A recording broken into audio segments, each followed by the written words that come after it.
Good afternoon, ladies and gentlemen. Welcome back to my South Jersey journey. I'm Jacob Hackett, your host. We haven't done an episode in about a month because I've been busy with other projects. My next guest i- is a singer, a songwriter. You may remember him if you watched such television shows as America's Got Talent. Uh, he was a finalist, and you may even remember he auditioned for American Idol prior to AGT. Ladies and gentlemen, it is my pleasure to introduce Sal the Voice Valentinetti. Thank you for having me, Jacob. Jacob, I'm surprised that you remember all that. That was so long ago now. How you been, Val? It's been a while since we got to catch up, since we saw each other. Eh, How's everything in Jacob's world? Everything's good in my world, Sal. It's just, getting used to this pandemic world we're living in now because I was in school when this first started and I had to transition to the virtual learning. I graduated and now I can Congratulations. get a job now. Well, I have jobs open, but Congratulations on graduating, Jacob. thank you, Sal. That's Thank you. wonderful. That's wonderful. We're all adapting, I can't come and do shows like yours in person. And so I have this whole setup now. I'm actually looking at you. If I look down and to my left, I can see you on my screen down here, but I have a camera now set up just for radio shows and podcasting. Of course, a microphone and headphones set up so I can hear you and you can hear me better. Uh, does it beat getting to see my friends in person? Of course it doesn't, but it's good for right now, and I'm glad that technology can bring us together today, Jacob. Yeah, so am I, Sal, and thank you for being here because, as we said, it had been a while. I mean, for Hmm. those of you that no, don't know, I I tried to book Sal many months ago to do this. Then I started with the Facebook page. Then I had to contact his agents, and they said, okay, you do a podcast. So Sal would be the perfect guest. And for those of you that just watched the Faces for Autism live streaming, excuse me, telethon about 2 weeks ago. Hmm. I don't know if you remember, but Sal sang Moonlight in Vermont, and that was played. So, and we're going to talk about AGT and Heidi Klum and all that good stuff today. So, Sal, for those of us, for the viewers watching this that don't know you, tell people like what you did, how you started. Well, I started singing. I had no idea that I could. I was 15 years old. I was playing the baritone horn, and I was in a private lesson. And the music teacher wanted me to play something from my childhood, something. He had asked me when we first started working together. What's the goal here? I said I would love to play jazz one day and big band. That's the music that I love. And he said, okay, well, if you want to play that, you got to play all this classical music first. And so I did.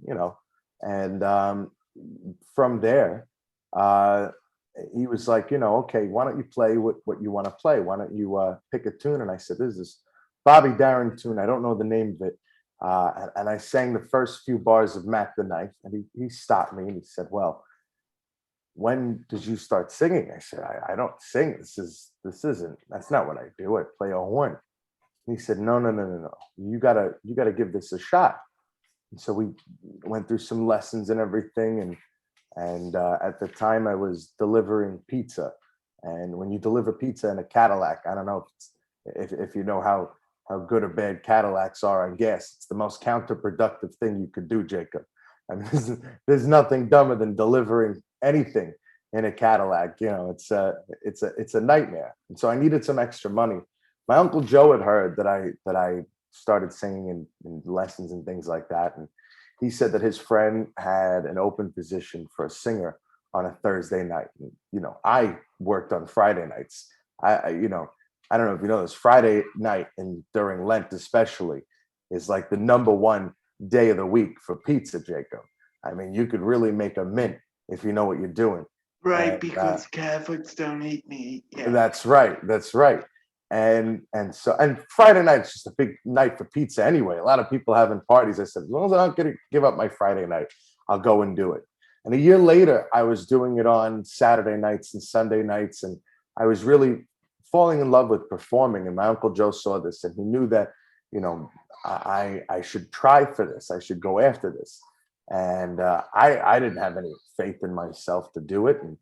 And he told me American Idol was coming to the Nassau Coliseum, which is a huge performance venue in Long Island where I grew up, and I should give it a shot. And so I did, and that shot proved to be, fruitful. I made it through the Hollywood Week, and I had a great experience on there. And I got kicked off, and I said, okay, I'm going to go back to school and back to going to school for business and communications and things like that. My Uncle Joey told me, he said that this isn't the end, Sal. This is only the beginning. And I didn't believe him. I thought that, maybe I should try something a little more practical. And so I hit the books again. But now I was performing a little more often because people had seen me on American Idol. And I was delivering a little less and performing a little more. And something kind of told me, like, okay, you really like this. And I knew I really liked it, but I couldn't admit it. Could never say that out loud until I got a call from a casting producer from America's Got Talent. He told me to come down, audition, could give it the shot, wait on the line, do the whole thing, do it the right way. And we think that it might be a better platform for what you do. And I said, okay, it's worth a shot. So I went and I brought my aunts and Tommy and everybody, and they said, listen, we're going to give you a number of songs and everything, and pick which one you like the best. At this point, my Uncle Joe, at some point between American Idol, it was actually a couple months after I'd gotten back, between American Idol and America's Got Talent, I lost my Uncle Joe. He died very suddenly. And he'd always told me, Jacob, he'd always pushed me, because I was always a little different. I was always a little making jokes that like adults would make, and I would hang out with the adults and everything, and I would find it that I'd have better conversations with them than any kids my own age. And oh, did this go out?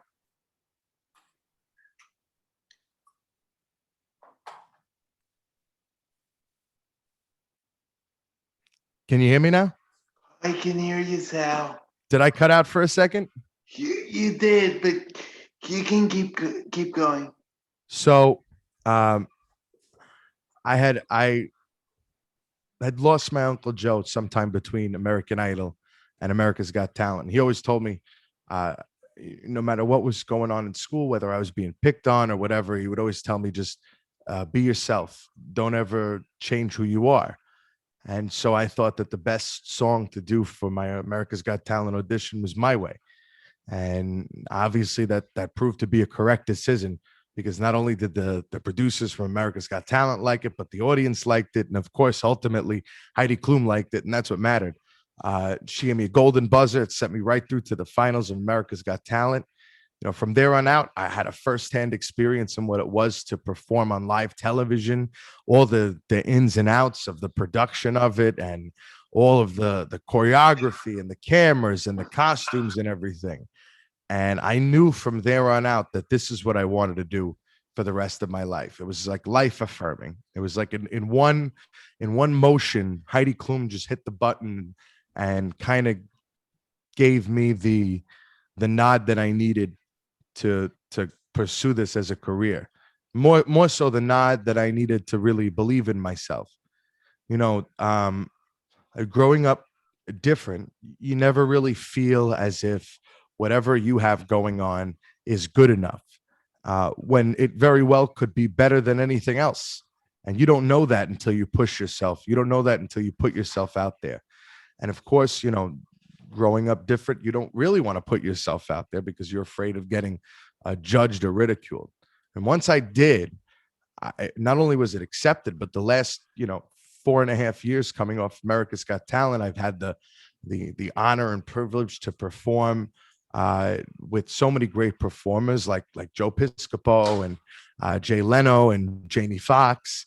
And I've had the opportunity to perform in countries like France and England and getting flown to Bermuda for parties and things like that. It's been an incredible ride. I'm very, very, very blessed. I really am.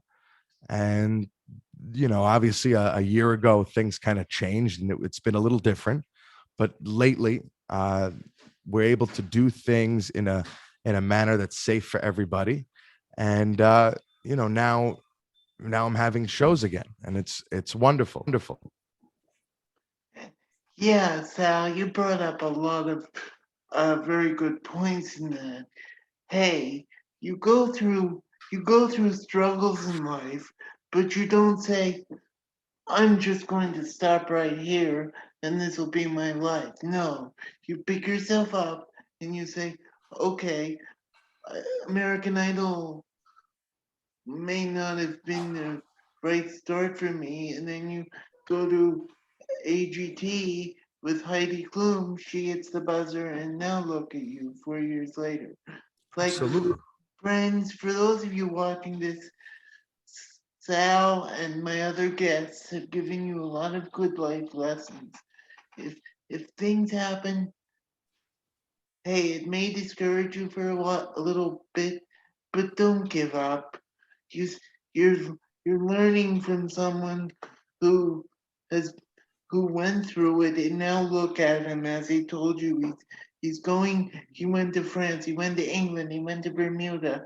He's gone all over the world to perform for all of us, all because America's Got Talent was was a stepping stone to his career. Like a springboard.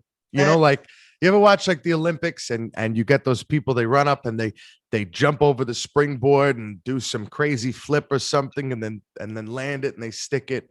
America's Got Talent was like a springboard and it launched me up into the air. And then the last few years, through having such great fans and have made such great friends like Dave Damiani, like some of those performers I mentioned before, I was able to kind of stick the landing and go further and take it to the next step.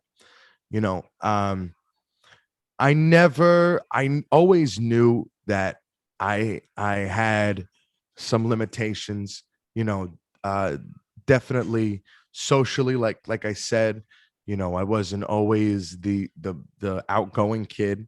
I had some limitations in, how much attention I could give something before I would give up on it. I always had an encyclopedic knowledge of cars, and when things wouldn't work out in life, whether when I would go out and try to play with the neighborhood kids, and something would happen where I'd get made fun of or whatever, I'd go back and just kind of bury myself into car videos and everything. And yet, uh, through absolute through pushing myself and through being able to make it, kind of through those, I don't want to say make it through those break through those walls, but kind of step over those obstacles, instead of turning around at them. I was able to prove to myself that my unique personality, my unique way of looking at things, uh, liking the music that I like and everything, uh, proved to be something that people would appreciate. yeah, and Sal, just as you said, and I'm going to Donna, use please. the reference to the song again. You did it your way, I did it my way. That's that's the way you get it done. You go about your life, you do it your way.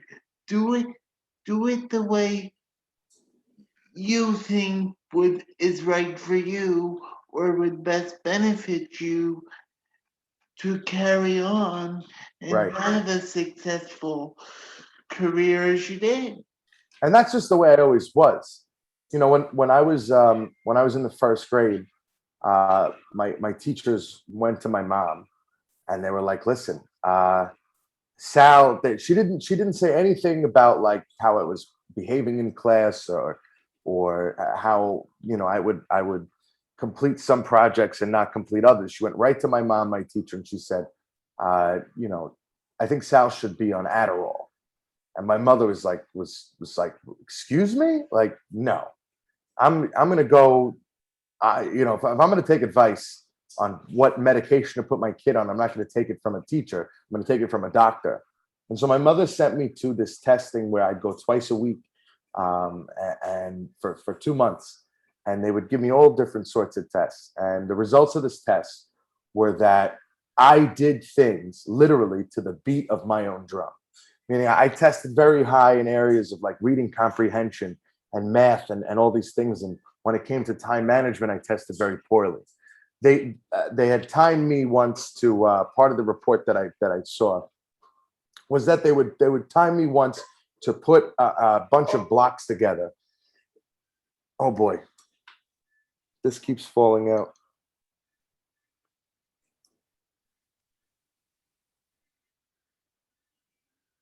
Where did it cut off this time, Jacob? I'm sorry. It, it cut off just before you said, uh, just before you started talking about school. Oh, really? Okay. But Um, keep.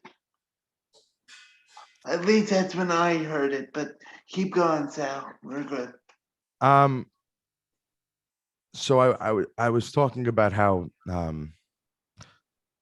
school was difficult for me early on.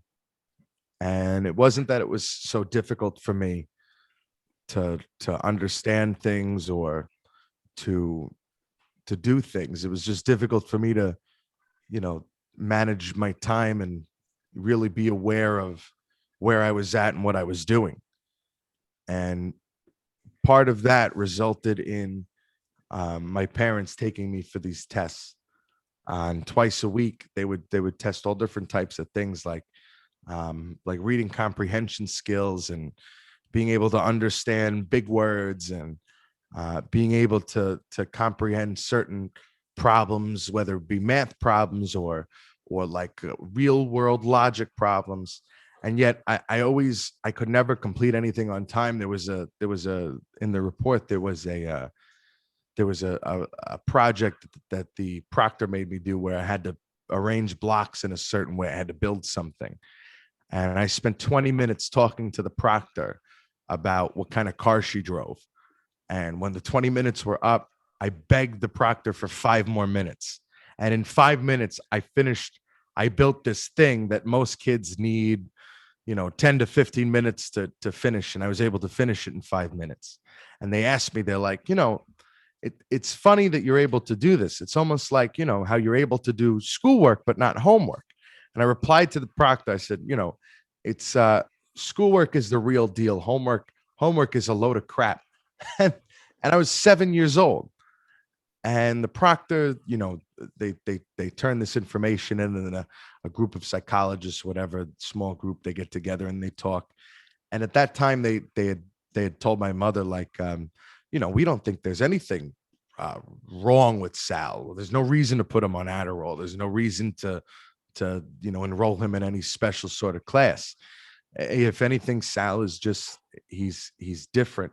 He's on what they said was on the spectrum. My mother didn't. She was saying, like, instead of, if they're not saying that I need to enroll him in any special sort of class, then I'm not even going to mention this to him. We're not even going to tell him. We're going to be there for him when he finds things difficult and try to understand in the best way we can to help him out. But they basically my parents just kind of treated me like anyone else. And throughout my adolescence, throughout high school and everything, like I could sing, and everybody knows that now, but there was a time where I was embarrassed to sing. I wouldn't even sing happy birthday, Jacob. And I felt as if I couldn't do something perfectly, then I couldn't do it at all. And that was just part of who I was. Now understanding that even more, because I didn't know about this report until very recently. I was feeling some sort of way, obviously because I can't perform, and performing has become such a huge part of who I am. Like much like, radio for you has become something that you get to do on a regular basis. Singing was something that I was able to do on a regular basis, and it was something that I loved. It was one part of my life that I finally had some sort of control over. And not being able to do it was like somebody robbed a piece of me. And so this whole year I had been so upset, and I wouldn't call people back. I wouldn't talk to friends who I for years because I felt like I couldn't be the same Sal that I always was. And so, I started talking to someone, and that someone, started asking me about my history. And I told her, I said, I remember going through these tests. And she said, well, there has to be some report. And so I found the report, and I looked over, I found out what I just told you. And this woman looks at it and she goes, Sal, you're unique because of who you are. And there's nothing wrong with you. There's nothing I need to give you or say to you. You're just a very unique person. And now moving forward, it allows me to not only understand myself better and be able to do more things like this. Now I feel confident in the things that I do. I went out of my way to get a setup to do radio shows and podcasting because I'm just going to give it a shot. I'm not going to worry about what people are going to think about it. And like I said, that was the biggest challenge for me, was worrying about what people would think if I opened my mouth and sang. And now we see how that worked out. So, connecting with people like you who don't let anything get in their way, has helped me tremendously get through the things that I felt were getting in my way, and I don't let them do that anymore. Sal, you hit a lot of very good points. And for people watching this, don't let things get in your way. Hey, this pandemic has not been fun for anyone by any means, for any stretch of the imagination. We've all hit rock bottom. Things have happened. It's not fun. I'll admit this right here and now. I got a little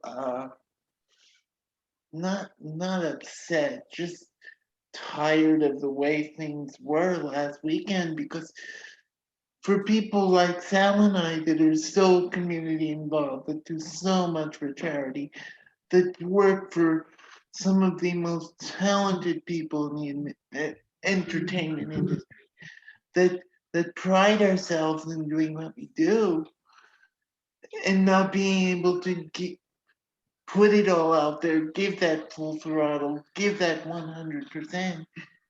It's hard. Yeah, it's that's exactly right. It's just getting tired of not having that outlet. That's why this, you saw on Saturday, when I do a show, I put it all out there, especially now. I think now more than ever, because now I don't know when the next time I'll be able to do that is. And now I appreciate it so much more. But just like you said, just tired of the way things are, wanting to get back to where we were at a year ago. You were just saying before we came on how you miss going to work. You miss just going and being around people and seeing the people you usually see. And that's kind of the same way I feel. I was able to see, a lot of these people a lot more often. And now it's just been it's been tough. Really has been, Jacob. Really has. That's why I'm so happy to be talking to you right now. Yeah, I mean, as we said in the open, Sal, before before we did this, it's been 4 years since I saw you, and I'm like, I wonder when I'm gonna see Sal again. I wonder when, and then sure enough, after the telethon, I started rethinking this, and I Hmm. thought, I wonder if Sal would do it, and sure enough, I actually here's I never told you this, but this was pre-pandemic, of course. I went to. I have relatives in Maryland, and you performed at the Weinberg Center, I believe. Hmm. And I went down to see my relatives for the weekend, and one of my Christmas presents that year was tickets to see you. And I thought I was going to see you there. I mean, I did see you, but they told us that you had to catch a flight to somewhere, and and I said that's okay. I'll see Sal sometime in Atlantic City. Yeah. Yeah. That was the thing. I was so busy. Now what happened?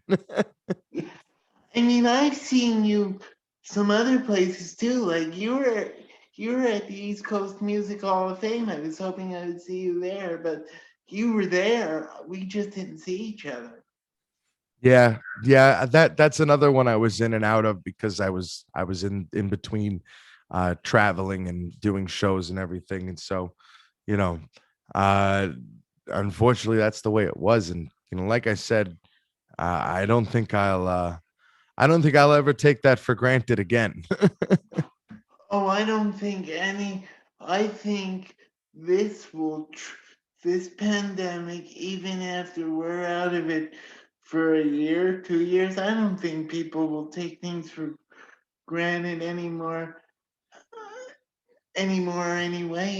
because we were so used to a set schedule, and now, just as you said, we live a life now that's so subject to change. It's like, okay, you're telling me I'm singing tonight, and then you're telling me, you're going virtual. It's like so, like and that's gonna be hard for someone like you too. Yeah. Yeah, definitely. Well, listen, here's what I will say. Here's what I will say. When I do have the opportunity to do it, be it virtual or in person, or like Boca this past Saturday night, combination of both.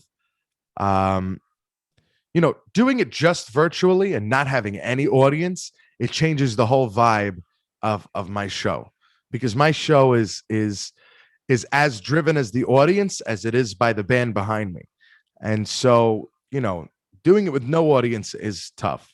But even just being able to do it in front of, like 120 people or 150 people, or even like, 50 to 80 people, uh, is so much more of a blessing now.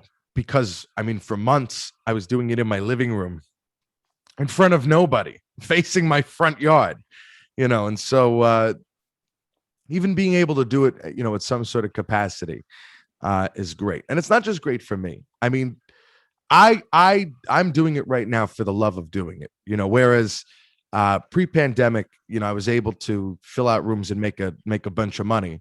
Now it's just about getting those guys behind me, those musicians, like I said, who make the show. I mean, they really do. It's about getting those guys back to work, and that's something that I've been priding myself on as of late, is that because we do things safely and carefully, because we're not jamming out rooms, and packing them with people and putting people on top of each other, because we're not throwing caution to the wind and saying, well, people don't like wearing masks, so we'll just let them kind of, rip them off as soon as they get to their seats. Um, because we've been careful, we're able to have an audience. Um, and I'm able to entertain, some people too. And at the same time, get those guys in the band, get those musicians working again. And that's been a real blessing. Yeah, I mean, we said it. Whether you have 150, whether you have 50 to 80, at this stage of the game, every little bit helps. Yeah, absolutely. Absolutely, Jacob. Do you, Sal, do you think we will ever, I hope we will. Do you think, say, by 2022 we'll reach like full capacities or better capacities than what we're in? I think by the end of 2021, I think that this Christmas season we will be able to do things at full capacity. And why I'm so confident in that is because people who kind of denied that this was dangerous in the beginning have either now had someone, unfortunately had someone close to them get it, or knew someone who's passed from it and are now taking it a little more seriously. I know a lot of people who I know who weren't taking it as seriously in the beginning ended up taking it very seriously later on. I think that now with vaccines kind of rolling out, and I know it's difficult to get one right now, um, we don't really know a lot about it right now. I think over the next few months, we're going to know a lot more about it. And I think it's going to be a lot more widely available. And so if you pair those things together, one, people being a little more cautious when they are in situations where they think they might be exposed, and two, people now getting vaccinated, whereas we had no one getting vaccinated just a few months ago.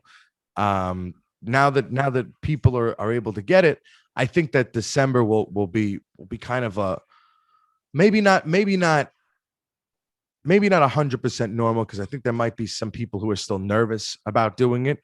Like I went up to Port St. Lucie Sunday night after my show in Boca on Saturday, and people in Port St. Lucie were a lot more cautious than people in Boca, and a lot more kind of still kind of leery about going out. So I think there'll still be that challenge of making people feel safe again. But I think that the lawmakers will expand those rights, expand those capacities, expand those restrictions, or lift those restrictions closer to Christmas, as this kind of continues trending the way it is. Yeah, and friends, we will get back to normal. I know you've heard people say, oh, we'll never get back to normal, but Sal and I are sitting here telling you, we'll get back to normal. Sal will sing again for you. Listen, I have to have hope, Jacob. If I don't have hope that things will get back to the way they were, I don't have anything at this point. Yeah, exactly. But hey, I'm in the entertainment world too. I Yeah, feel the man. same way as you do. Absolutely. Absolutely. So, so Sal, tell people, like, how did you meet, like, Dave Damiani, Landau, and the people that we've worked with for? Well, I met Dave first. We had gotten a call from a guy out in California, and I hadn't played anywhere in California yet. And he said, "Listen, I could put a whole band together. I have great arrangements. I just want Sal to come and perform somewhere, and come to find out, he wanted to meet me, and come to find out that he's from New Jersey, and come to find out that he's also Italian, and all this other stuff. I got to Los Angeles, and Dave had arranged for me to be picked up from the airport, and he arranged a beautiful hotel for me and everything. And then I got to meet him, and I at the time, I always loved having a big truck because I like to travel. Always either an Escalade or a suburban type vehicle like a Yukon or something. And at the time, I had just sold my Escalade, was my pride and joy, and I love this car. And Dave Damiani pulls up to the Sportsman's Lodge in Studio City in his black on black Escalade. And he is the only guy I know in LA who's driving some big truck just to kind of have it, just like me, because gas is so expensive there. And I was thrilled that I was back in this Escalade. And we're talking about the car and everything, and Dave's girlfriend Rachel is talking to my girlfriend Jana, and Rachel's also Italian from the East Coast, and we just hit it off.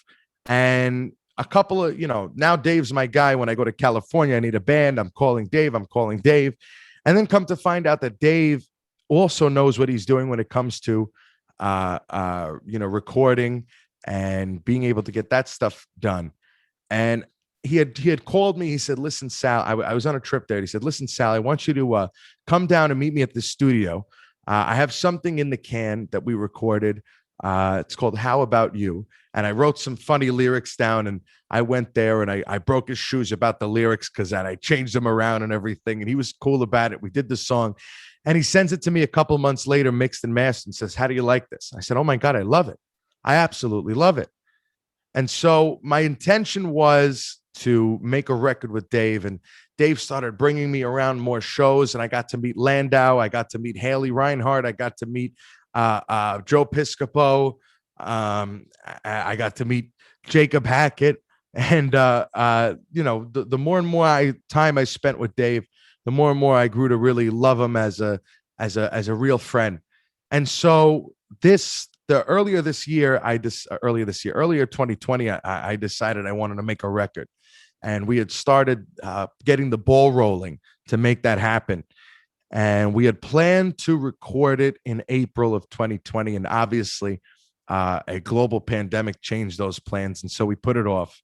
And then, of course, work got progressively less and less over the year, and things got progressively worse and worse for myself, for the musicians that Dave and I typically work with. And so come September, I was so down, I decided, let me not stay here. Like you said, instead of getting down and staying in that place, you got to move forward. And I decided to take some money that I had saved up, and I said, I'm going to make a record. And I called Dave. Dave happened to be in Atlantic City, and I called him and I said, "What are you doing right now?" He goes, "Oh, I just got to my house in Atlantic City. I'm just hanging out down here." And I said, "Great. I'll see you in 2.5 hours." He said, 2.5 hours. I said, "Yeah, well, maybe 3, depending on the traffic on the way down." He goes, "You're coming?" I said, "Of course I am. I'm going to see you in a little bit." I drove down there. Me and him sat for the entire evening discussing what music we do, discussing how we'd get it done, discussing where we'd record it. And Dave was so great about putting all that together. And I went out to California. Everything was done in a safe. We picked a big room. Yeah, and of course, we are talking about, for those of you that don't know what Sal's talking about, I know what we're talking about, so I'll explain it. On Valentine's Day, Sal released an album titled Little Valentine, which you can stream on all your platforms. Pandora has it, Spotify, you name it, it's there for your liking. Go and listen to it. And I love it, Sal. I never buy albums off of iTunes. And I said, "Mom, can I buy Sal's album off of iTunes?" She said, "How much is it?" I said, $9.99. She goes, "Happy Valentine's Day." Did she? Is that what she asked? How much is it? She said, "Okay." Tell your mom from now on, you got to come to the shows alone. I'm not giving her a ticket.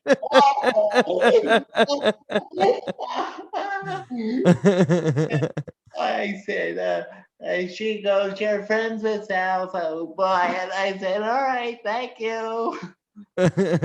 I gotta send you a hard copy too, Jacob. But that's what I'm talking about. We did Little Valentine. And it was so funny because we had to decide what to call it. And the way we picked the music is I kind of picked the music at random. I picked songs that I just liked, that I enjoyed. I even let Gianna add a song to the record, which you know, ended up being one of my favorites. I'm a Fool to Want You. I did a little Van Halen, I did a little Beatles, I did a little Louis Prima and all that, and mix it all together. And he's like, "What do you want to call this thing? It doesn't really have a theme." And I said, "Huh, let's call it Little Valentine." He goes, "Why? There's no Valentine's Day songs on there." I said, "No, that's what my last name means in English. Valentinetti from Italian to English is Little Valentine." And so he said, "Okay, sure."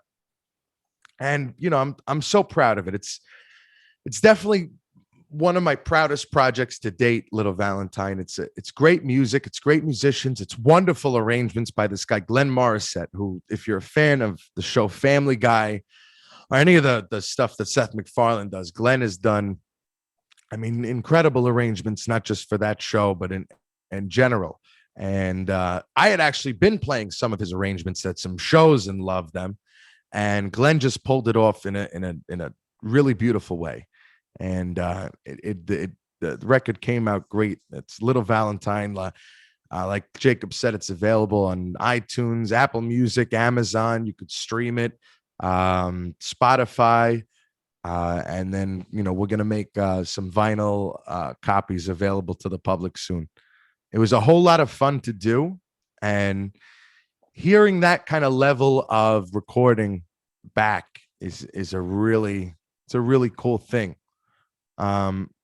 And everyone was so grateful to do it. I mean, the musicians were tremendous, and they really gave it their all. I mean, these guys really took it seriously, and they were so happy to be back out doing something, especially in Los Angeles where things are really closed down. And Woody Woodruff, an incredible Grammy award-winning engineer and producer, and a great friend. The guy's awesome. He mixed and mastered the record, and it really came out wonderful. It really did. That's great. And for those of you, as I just said, Little Valentine is available on Google Play, Amazon Music, Spotify, Apple Music, iTunes, you name it. Sal's there, Dave's there, the whole gang is there. If you want to contact one of us, we'd be happy to help you with the vinyl, with the CDs. You know, I'm glad music like yours, as I said to Dave, as I've said to Lando, because they've both been guests on here, and I'm going to say this to you now. Music from the Great American Songbook it's timeless, Sal. Mm-hmm. It, I never thought I would, and I'm going to give a shout out to the three of you again, and Haley Reinhardt, of course. But you're bringing the music back, and that's one of the reasons why I think I fell in love with it so much, because you're bringing younger talent to bring their spins on these classic tunes. Yeah. I mean, I love jazz in general. You know, I'll listen to an instrumental play. You know, I'll listen to just musicians kind of do their thing on stage, and you know, I've been able to let myself get lost in these original arrangements and these new takes on these older songs, and then give my spin. And you know, when I recorded "I'm a Fool to Want You," we did the tracking in the studio, and Haley had come to do some stuff for Christmas. She was recording "Oh Holy Night." I mean, talk about goosebumps! An incredible performance of it. And we were talking about "I'm a Fool to Want You" and how it hadn't been done differently. And I said, well, isn't that what we're here for? To do it differently, to do it, you know, kind of give it our own spin. Talk about somebody who gave it her own spin. I mean, Haley Reinhardt took the song "Can't Help Falling in Love," which was typically done, you know, one way, and almost the same time signature as Elvis for, you know, for the last 6-7 decades. And here comes Haley Reinhardt. She does an original arrangement of it, something that's a just a hauntingly beautiful arrangement of it. And she ends up, uh, you know, kind of, I mean, she reinvigorated her career. I'm not saying she came back or she never went anywhere, but she reignited the wildfire that is Haley Reinhart, and was able to take her own spin and make it such a popular version of that song. I think that's the goal here, is not only just to bring the music back. And I say it like that because it hasn't really gone anywhere. I mean, people always love this music, but just do it. People are always asking, like, why not me? Why shouldn't I record my own version of My Way? It's a song that I love. It's a song that means a lot to me, means even more to me now after America's Got Talent, and what singing that song once has done for me over and over and over again. To record my own version of it and have my own put my own fingerprint on it was so important to me. And the artists like Haley and Landau and Dave Damiani, who's constantly bending the standard. I mean, this guy takes songs that you've heard a million times and just tries different arrangements, and and tries them, and then he'll work them out live, and he'll change it a little bit, but he's the key is he's doing it. The key is Haley's doing it. The key is Landau's doing it. The key is we're doing it. We're not going to let it go away, especially for people like you who have fallen in love with this music after the fact.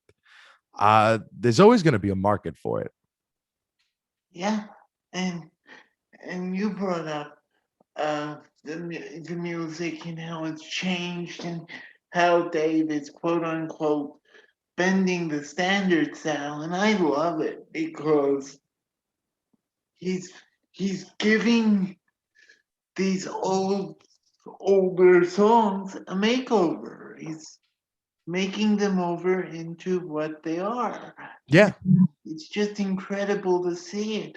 For example, I saw him in Atlantic City he was by himself with, and I don't know if you know her or not.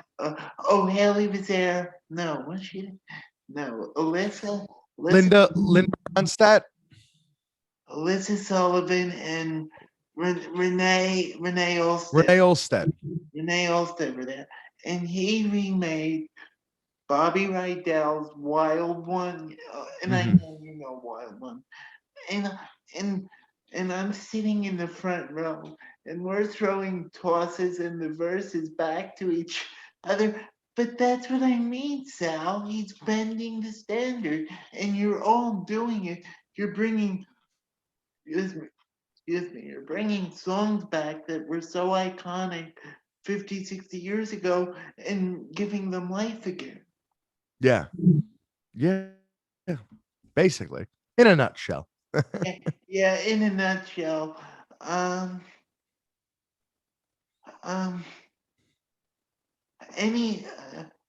Any memories from? I'm sure you have a ton. Any memories from AGT? It's two-parter. Any memories?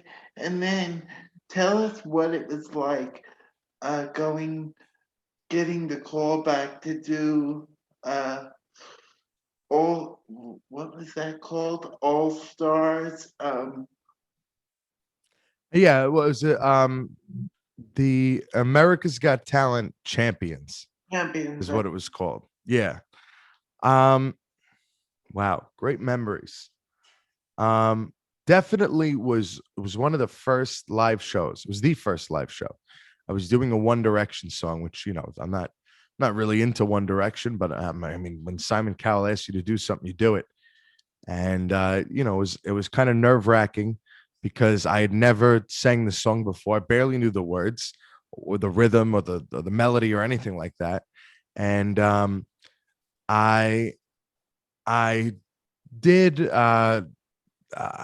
I went out and I was doing the choreography, and I looked at the cameras the way I was supposed to. And when I would look at the cameras, I would mess up a step, or when I would worry about my choreography. I'd miss a camera, and I was getting so fed up with this like all this pomp and circumstance, and I was starting to like come apart. And I guess one of the security guys recognized this, and I'd become friendly with all of them. And the guy goes back and he grabs Heidi Klum and brings her out on stage, and she walks out fresh out the car. She hadn't even gone into makeup or anything yet. And she comes up, she goes, "Hey." I'm like, "Oh my God, hi."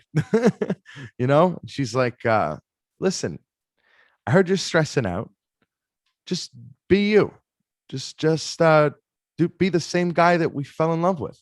Don't worry about the cameras. That's their job." And I was like, "Oh, okay."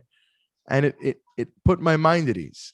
And it allowed me the confidence to kind of go out there and call it my own.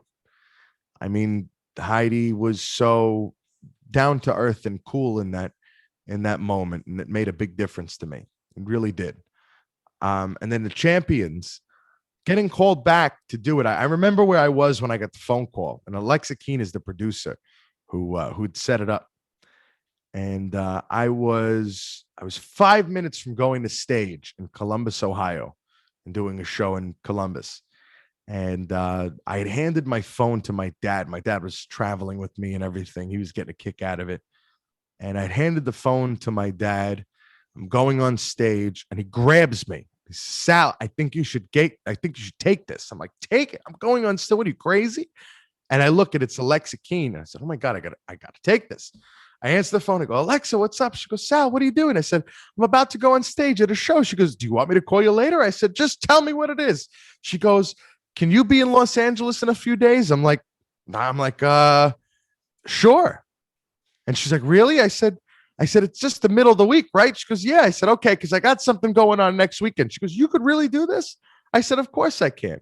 And so we got back from Ohio. I packed my bags. I went and did the champions, and it was so cool getting back there and seeing everybody, and giving them an update on what I was doing and how I was doing and all this. And it was just wonderful. It was an awesome experience in itself.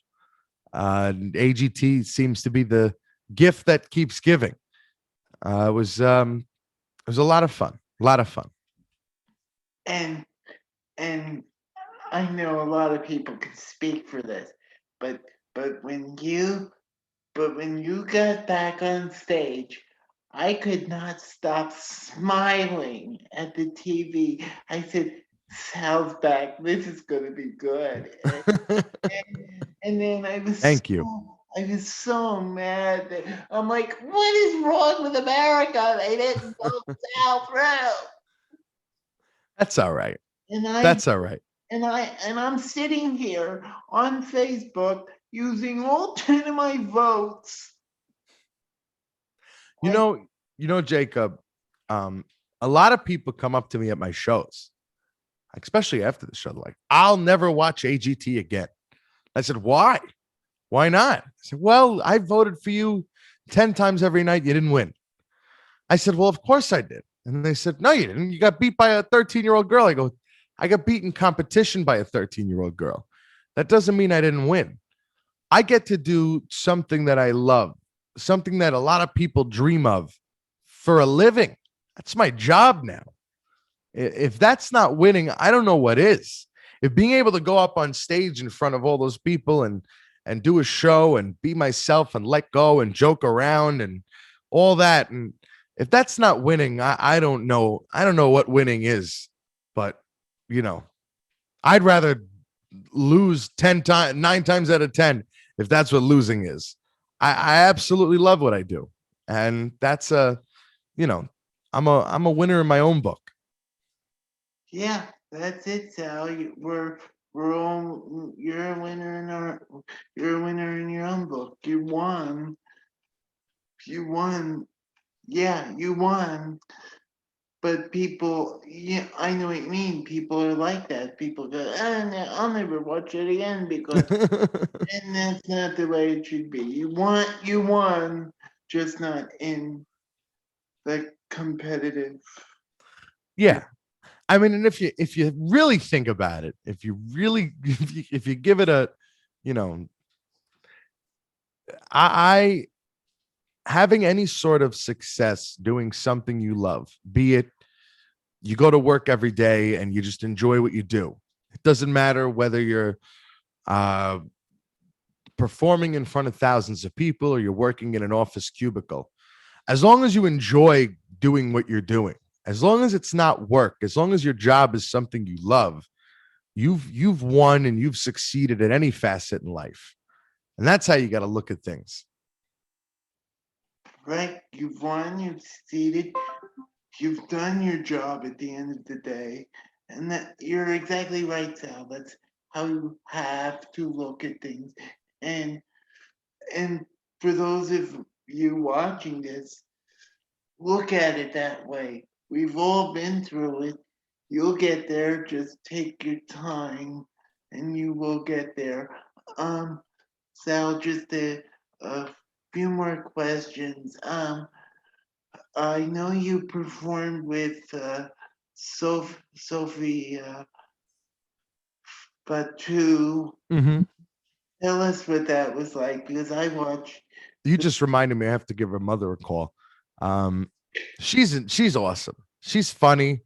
Um, she's adorable. I mean, she's like Shirley Temple. It's pretty awesome that such a young kid has such a big personality.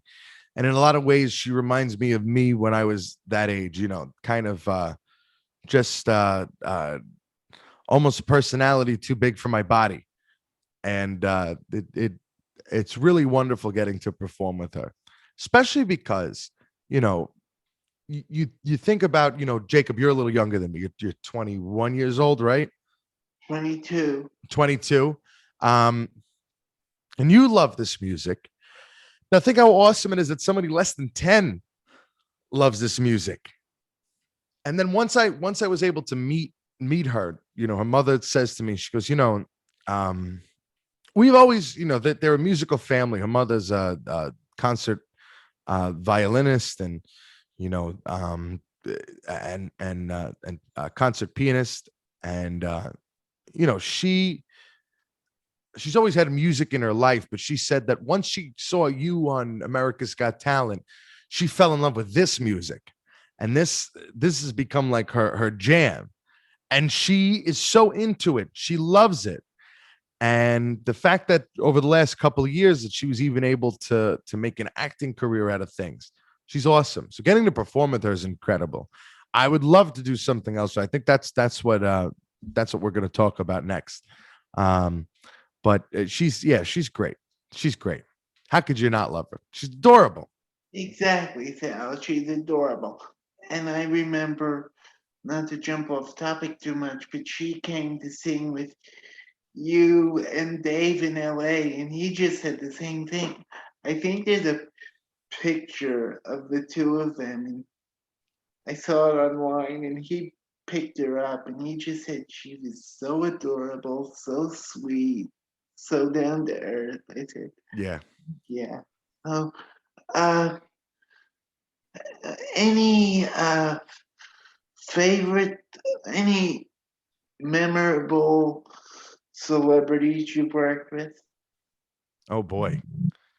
Um, all of them. I mean, everyone was really gracious, that which speaks volumes to you, a lot of people have a preconceived notion of working with, someone like Jay Leno or Jamie Foxx or working with someone like even Heidi Klum or Simon Cowell. People have preconceived notions as to what that would be like. And, I had a great experience with everyone I've met. Jay Leno sat in the backstage and talked to me and Tommy about Cadillacs for half an hour. Jamie Foxx took pictures with my entire band, and something that meant a lot to them. Just everybody's been so gracious. Even like, it's funny. My friends are staying by our house, and that's why I'm not in my office right now. But we were watching the Jersey Shore last night. I remember Dina. I did an event with Dina in Orlando It was a Give Kids the World Village. It was a way for families, for underprivileged families, to take their terminally ill children to Disney. And, you know, Dina, who was a huge celebrity, especially at the time, Jersey Shore was still big, Oh, yes. uh, was there with me, and we were just chatting it up and having a good time and giving back. Paula Abdul, we did a charity event with her in New Jersey, and she was extremely gracious to everybody there. I've had a lot of great experiences with celebrities, and then you know sometimes you celebrities like Landau Murphy or like Haley Reinhart or like uh, Dave Damiani will become your friends. You find all the things you have in common with them, like Joe Piscopo. I never thought, watching Wise Guys with my dad, that I would have Joe Piscopo's phone number and be able to text him happy birthday and have him answer, like crazy stuff like that. But a lot of them have been so just down to earth. And I think what it tells you is that they're just regular people, for the most part. Exactly, Sal. They're regular people. Mm-hmm. They're caring people that care enough to go, okay, we'll take you under your wing. We'll become friends. And I mean, people like Dave Damiani, people like Landau, people like yourself. I met you, the one, I met the three of you just once, and we hit it off and became friends with each other, and that's the way it goes. That's the way it goes. Uh, Sal, last question before we wrap this up. If you could give anyone up and coming in the music business any advice, what would it be? It's tough, but don't quit. It's the hardest thing you could possibly break into. And even once you've broken into, it's the hardest thing to keep up with. But don't give up. Just keep at it. Just keep making music. Just keep performing. Just keep playing. And it might not seem it, but if you keep building on your craft, if you keep evolving, eventually things work out. But just don't quit. Yeah, yeah, don't, Sal told you, don't quit, friends. Things will work out for the best. As I'm gonna, Sal's done it his way, and I did it my way. We all done it our way, people. That's the only way it's gonna get done. Sal, I thank you so much for doing this. It has been so much fun catching up. Jacob, thank you. 4 years, Sal. It's been so much fun. Well, if you want more information, one more time on Little Valentine, Google Play, Amazon Music, Spotify, Pandora, SoundCloud, iTunes. It's there. Just search Little Valentine, and I will post it on our social media pages. Thank you so much, Jacob. Thank you for having me today. Thank you, Sal.